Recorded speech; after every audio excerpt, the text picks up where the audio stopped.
Thanks for joining me for a tour of NetRef, a simple-to-use tool that helps schools maximize learning time and uncover their EdTech return on investment.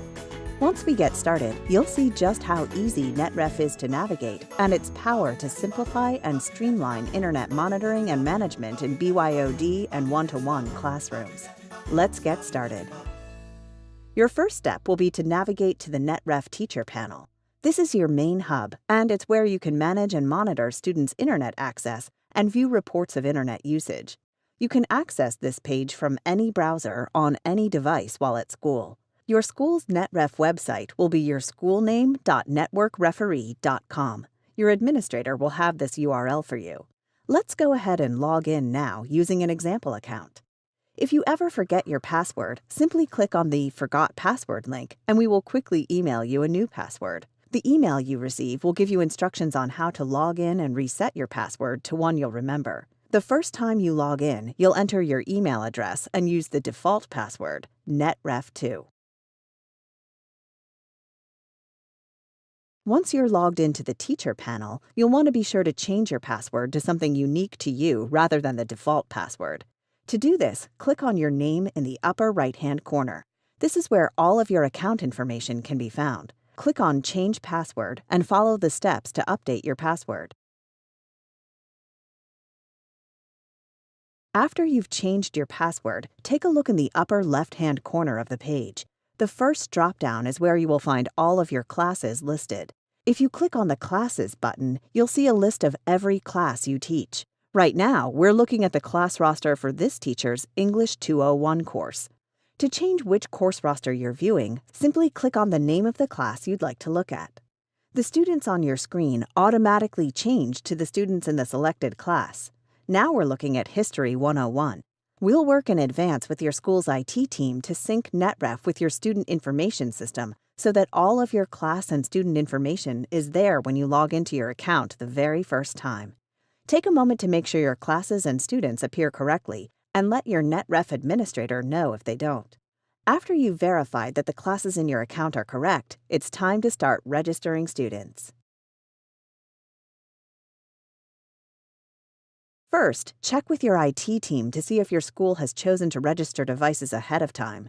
If this hasn't been done, your students will need to help complete the device registration process that I'm about to walk you through. It takes just a few seconds to register a device, and there are two easy ways to do it. The first way automatically redirects students to the NetRef registration page the first time they try to access a website.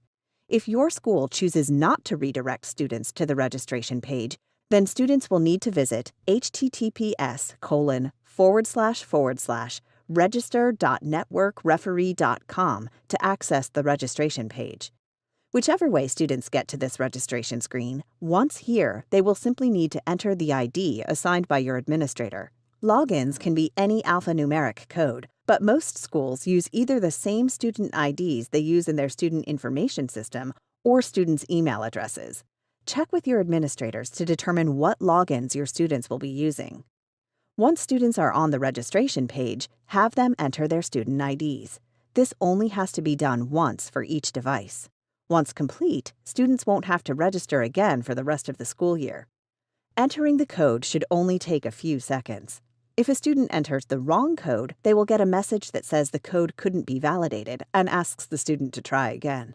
If students continue to use an incorrect or fictitious code, they will be timed out of the system.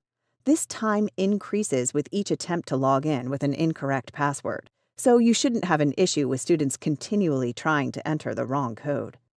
Once students enter the correct code, they will see a confirmation message that they've successfully registered their device.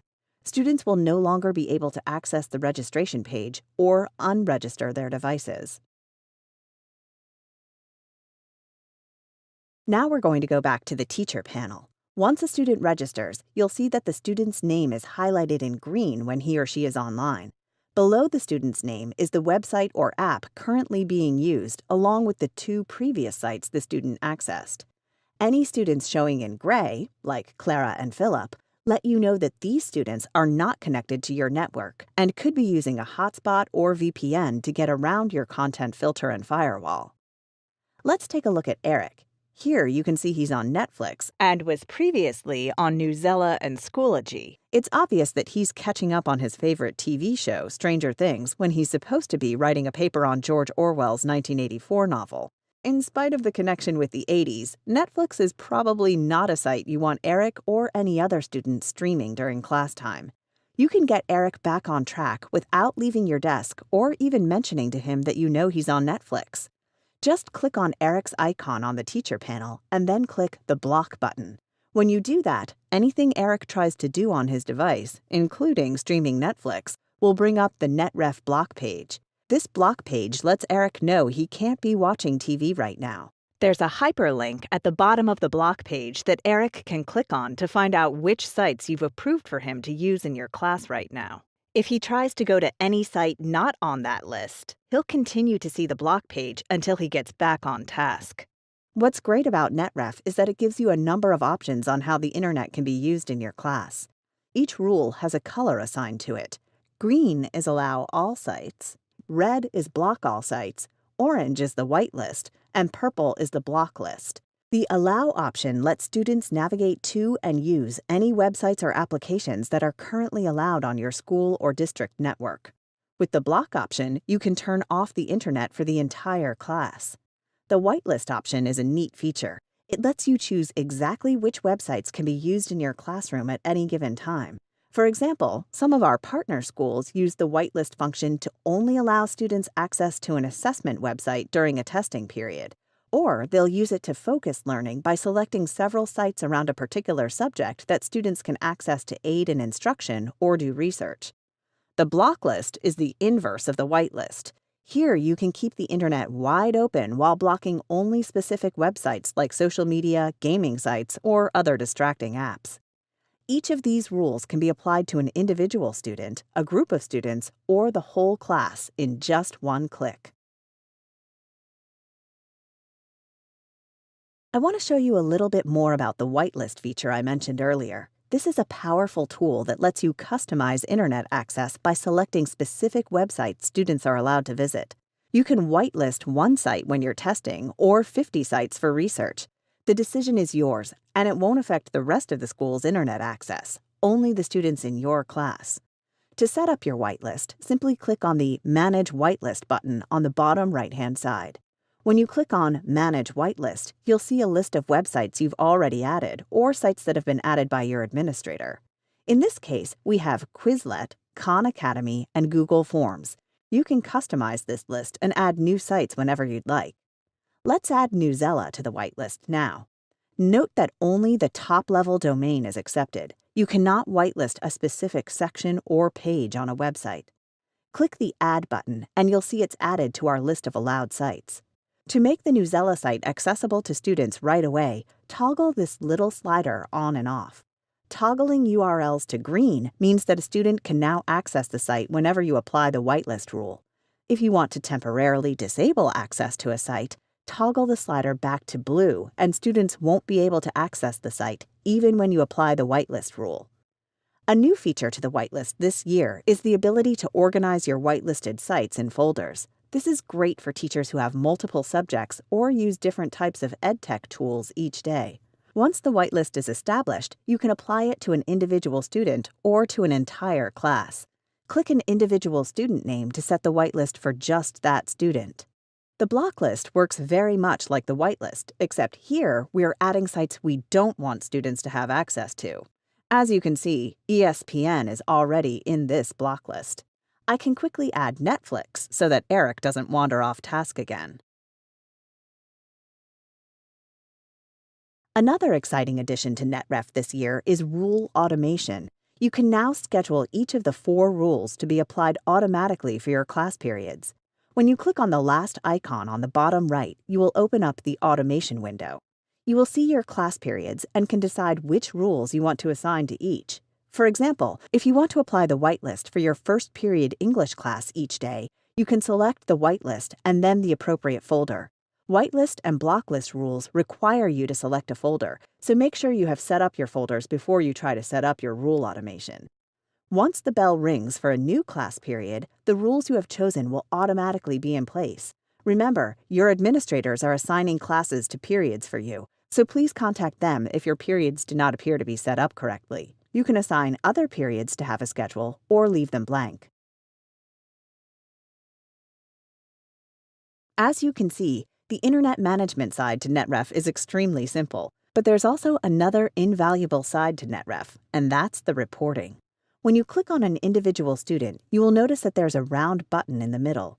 Clicking on this button will take you to the reports, starting with the browsing history for the student you selected. Here, you'll see all the websites that a student has accessed in real time, time-stamped down to the minute. By skimming this list, you'll get a clear picture of which sites a student used throughout the day. If you suspect a student was off task during class or was viewing inappropriate content, you can scroll through the list and see minute by minute which sites a student was on and how long they were there. All of this information can be filtered by time as well, so you can look at usage for specific days or time periods. To get access to additional reports for a student, we'll expand the view by clicking on the top left button. We're now looking at the expanded view of student reports. You can select any student from any of the classes you teach from this view.